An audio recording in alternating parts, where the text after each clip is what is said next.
ಮಾಜಿ ಶಾಸಕರಾಗಿರುವಂತಹ ಜನರು ಭೇಟಿ ಕೊಟ್ಟಿದ್ದಾರೆ ಸರ್.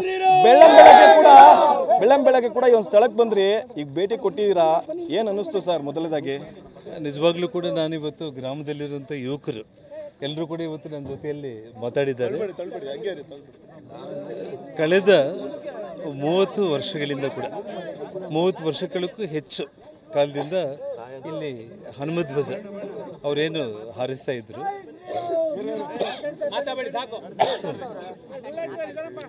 ಇಲ್ಲಿ ಸ್ಥಳೀಯ ಶಾಸಕರೇ ಬಂದು ಇಡೀ ಗ್ರಾಮದ ಜನರ ಬೇಡಿಕೆಯಂತೆ ನಿನ್ನೆ ಅಲ್ಲ, ಕೆಲವೊಂದು ತಿಂಗಳ ಹಿಂದೆ ಈ ಜಾಗ ಗುರುತಿಸಿ ಇಲ್ಲಿ ಇಷ್ಟೊಂದು ಅಯೋಧ್ಯೆ ರಾಮ ಮಂದಿರದ ಒಂದು ನೆನಪಿಗೆ ಅವರೇನು 108 ಅಡಿ ಒಂದು ಧ್ವಜವನ್ನು ಅವ್ರು ಹಾರಿಸಬೇಕಂತ ತೀರ್ಮಾನ ಮಾಡಿದಾಗ ಈ ಗ್ರಾಮದಲ್ಲಿರುವಂಥವ್ರು ಎಲ್ಲರೂ ಜಾತ್ಯತೀತವಾಗಿ, ಅಂದರೆ ಹಿಂದೂ ಮುಸ್ಲಿಂ ಕ್ರಿಶ್ಚಿಯನ್ ಅನ್ನುವಂಥ ಯಾವುದೇ ಭೇದ ಭಾವ ಇಲ್ದಂಗೆ ಇಡೀ ಗ್ರಾಮ ಒಂದಾಗಿ ಭಕ್ತಿಯಿಂದ ಮಾಡಿರುವಂಥ ಕೆಲಸ. ನಿನ್ನೆ ನಮ್ಮ ರಾಜ್ಯ ಸರ್ಕಾರದ ಕಡೆಯಿಂದ ಬಂದು ಧ್ವಜವನ್ನು ಇಳಿಸಿದಾಗ ನಿಮ್ಮ ಉಬ್ಬಿದ ರಕ್ತನಾಳಗಳ ಸಮಸ್ಯೆಗೆ ಎವಿಸ್ ಆಸ್ಪತ್ರೆಯಲ್ಲಿ ಕೇವಲ 30 ನಿಮಿಷದ ಲೇಸರ್ ಚಿಕಿತ್ಸೆಯೊಂದಿಗೆ ಮುಕ್ತಿ ಹೊಂದಬಹುದು. ಹೆಚ್ಚಿನ ವಿವರಗಳಿಗಾಗಿ ಸಂಪರ್ಕಿಸಿ 8088837300. ಇಡೀ ಊರಲ್ಲಿ ಗ್ರಾಮಸ್ಥರು ಯಾರು ಕೂಡ ಒಲೆ ಹಚ್ಚಿಲ್ಲ, ಯಾರೂ ಅಡುಗೆನೂ ಮಾಡಿಲ್ಲ.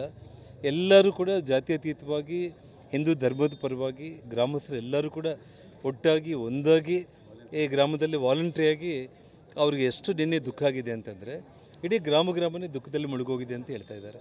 ಶಾಂತಿಯುತವಾಗಿ ಇದ್ದಿದ್ದ ನಮ್ಮ ಗ್ರಾಮ ಎಲ್ಲರೂ ಕೂಡ ಭಕ್ತಿಯಿಂದ ನಾವು ಭಗವನ್ ನಾಮ ಸ್ಮರಣೆ ಮಾಡ್ಕೊತ ಅಯೋಧ್ಯೆ ರಾಮ ಮಂದಿರ ಉದ್ಘಾಟನೆ ಸಂದರ್ಭದಲ್ಲಿ ಇಲ್ಲಿ ಜನರಿಗೆಲ್ಲ ಊಟವನ್ನು ಬಡಿಸಿ ಭಜನೆ ಇನ್ನಿತರ ಧಾರ್ಮಿಕ ಕಾರ್ಯಕ್ರಮಗಳು ಮಾಡಿದ ಮೇಲೆ ಅವ್ರ ಕಣ್ಣಿಗೆ ಬಿದ್ದು ಈ ರೀತಿ ಅಪಚಾರ ಎಸಗಿದ್ರು ಅಂತೇಳಿ ಎಲ್ಲರೂ ನೋವು ಪಡ್ತಾ ಇದ್ದಾರೆ. ಸರ್, ಈಗ ನೀವು ಬಂದ್ರಿ, ಕೆಲವೊಂದಿಷ್ಟು ಸ್ಥಳೀಯರ ಜೊತೆ ಮಾತುಕತೆಯನ್ನು ಮಾಡಿದ್ರು. ಅವ್ರು ಏನು ನಿಮ್ಮ ನೋವುಗಳನ್ನ ಹಂಚ್ಕೊಂಡ್ರು ಸರ್? ಏನು ಇನ್ಫಾರ್ಮೇಷನ್ ಕೊಟ್ಟರು ಸರ್? ಅವ್ರು ಹೇಳ್ತಾ ಇರೋದು ಭಾಳ ಸ್ಪಷ್ಟವಾಗಿ, ಭಾಳ ದುಃಖದಿಂದ, ಭಾಳ ನೋವಿಂದ ಅವ್ರು ಹೇಳ್ತಾ ಇರುವಂಥದ್ದು ಏನಂದರೆ, ಇಡೀ ನಮ್ಮ ಗ್ರಾಮ ಶಾಂತಿಯುತವಾಗಿ ಎಲ್ಲರೂ ಒಟ್ಟಾಗಿ ಒಂದಾಗಿದ್ದೀವಿ. ನಾವು ಎಲ್ಲಿ ಕೂಡ ನಮ್ಮಲ್ಲಿ ಯಾರಿಗೂ ಭೇದ ಭಾವ ಇಲ್ಲ. ಇಲ್ಲಿ ಹಿಂದೂ ಮುಸ್ಲಿಂ ಕ್ರಿಶ್ಚಿಯನ್ಸ್ ಎಲ್ಲರೂ ಕೂಡ ಸೇರಿ ಈ ಧ್ವಜವನ್ನು ನಿರ್ಮಾಣ ಮಾಡಿರುವಂಥದ್ದು. ಕಳೆದ 40 ವರ್ಷಗಳಿಂದ ನಾವು ಸಹೋದರಂತ ನಾವು ಬಾಳ್ತಾ ಇದ್ದೀವಿ. ಇದ್ದಕ್ಕಿದ್ದಂಗೆ ರಾಜಕೀಯ ಮಾಡಿದ್ದು ಇವತ್ತು ಸರ್ಕಾರನೇ ಬಂದು ಇದ್ದಕ್ಕಿದ್ದ ಹಾಗೆ ಬಂದುಬಿಟ್ಟು ಧ್ವಜವನ್ನು ಇಳಿಸಿಬಿಟ್ಟು ತುಂಬ ಅಪಮಾನ ಎಸಗಿದ್ದಾರೆ. ಇದರಲ್ಲಿ ಇಡೀ ಗ್ರಾಮದಲ್ಲಿ ಎಲ್ಲರೂ ಕೂಡ ನಾವು ಶಾಂತಿಯುತವಾಗಿ ಇದ್ದಿದ್ದು. ಆ ಹನುಮದ್ ಧ್ವಜಕ್ಕೆ ಅಪಮಾನ ಎಸಗಿರೋದಕ್ಕೆ ಇಡೀ ಗ್ರಾಮದಲ್ಲಿ ನಿನ್ನೆ ಯಾರೂ ಕೂಡ ಮನೆಯಲ್ಲಿ ಅಡುಗೆನೇ ಮಾಡಿಲ್ಲ, ಅಷ್ಟು ದುಃಖದಲ್ಲಿದ್ದಾರೆ ಅಂತ ಹೇಳ್ತಾ ಇದ್ದಾರೆ. ಪ್ರಾರಂಭದಲ್ಲೇ ಸರ್ ಒಂದು ಸ್ಟೇಟ್ಮೆಂಟನ್ನು ತಾವು ಕೊಟ್ರಿ, ಹನುಮನನ್ನು ಎದುರಾಕೊಂಡವ್ರು ಯಾರೂ ಉಳಿದಿಲ್ಲ, ಸರ್ವನಾಶ ಆಗ್ತಾರೆ ಅಂತ. ಈಗ ಸ್ಟೇಟ್ಮೆಂಟ್ ಕೊಟ್ಟ ನಂತರದ ಸ್ಥಳಕ್ಕೆ ಬಂದ್ರಿ, ಇಲ್ಲಿ ಸಾಕಷ್ಟು ಮಾಹಿತಿಯನ್ನು ಪಡ್ಕೊಂಡಿದ್ರ, ಏನು ಆಗ್ರಹಿಸ್ತೀರಿ ಸರ್?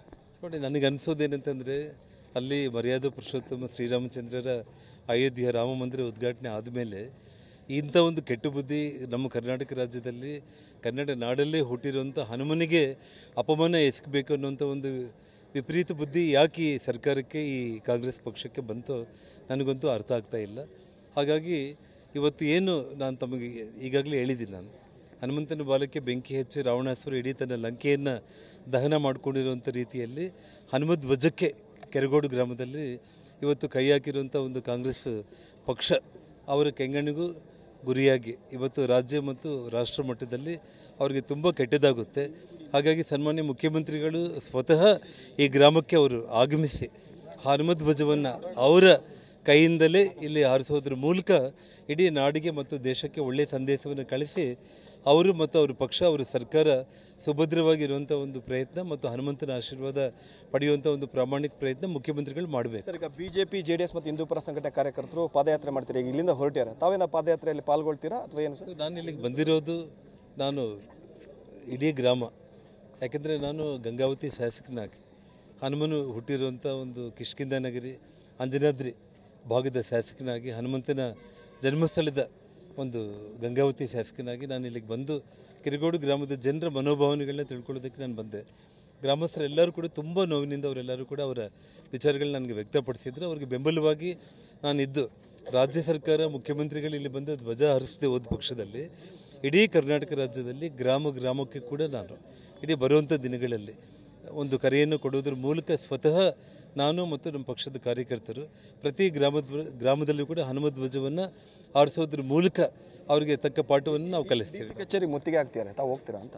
ಸರ್, ನಾನು ಖಂಡಿತವಾಗ್ಲೂ ಕೂಡ DC ಕಚೇರಿ ಮುಂಭಾಗದಲ್ಲಿ ಏನು ಸಭೆ ನಡೀತಾ ಇದೆ ಆ ಒಂದು ವಿಚಾರದಲ್ಲಿ ಕೂಡ ನಾನು ನಮ್ಮ ಕಾರ್ಯಕರ್ತರ ಜೊತೆಯಲ್ಲಿ ಮಾತಾಡ್ಕೊಂಡು ಹೋಗ್ತೀನಿ.